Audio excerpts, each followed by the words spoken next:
Many people are giving their blood at Houghton Blood Bank's second annual blood drive here at the CSUB campus. The CSUB Spirit team took CSUB students to the WAC tournament in Las Vegas. Marlene Hensley says the best thing students on campus can do for animals is not to feed them and to call fact during day hours. CSUB women's basketball player Tyona Outland became the first female roadrunner and only the second overall roadrunner to be signed by a pro basketball team. An owl was found dead here on... Reporting for the Runner Online, David Kaplan.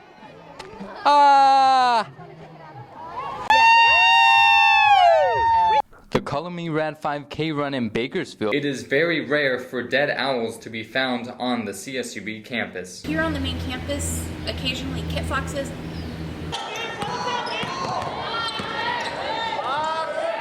It was Outland's relentless work ethic that led to her becoming the CSUB women's basketball team's all-time leading scorer. Last Thursday evening, a student spotted the carcass of an owl by a tree.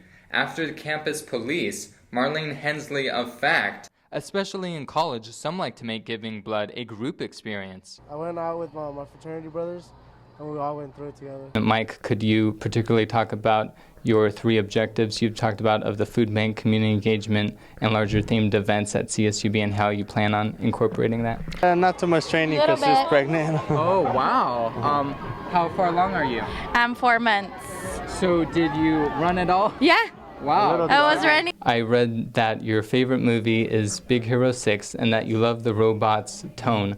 So could you talk about what your plans are for CSUB next year in the Big Hero 6 robots' tone of voice? Putting you on the spot here. CSUB is replacing much of its water-using grass with this mulch and AstroTurf to honor Governor Brown's 25% water reduction mandate issued last month. CSUB students have called Cal Water, saying CSUB is watering on days they're not supposed to, and local media has reported there is a misunderstanding between CSUB and the city water ordinance, but Bakersfield Water Resources Department Manager Art Cianello says CSUB is meeting the mandate. They are fine because the intent for conservation is that no one watering station goes more than 3 days per week. And that's exactly the way they're managing the system.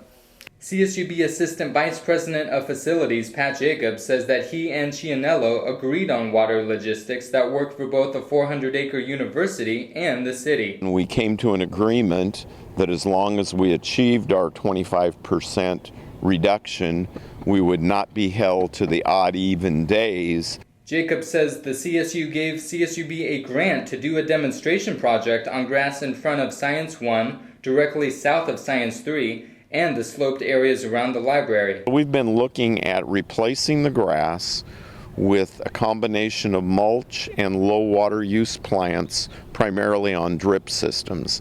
CSUB Geology Chair and Professor Dirk Barron says his students conducted a water audit as a result of what they found from the campus wells. This time we went and it was about 50 feet or so below the last measurement, so it's really at a historic low.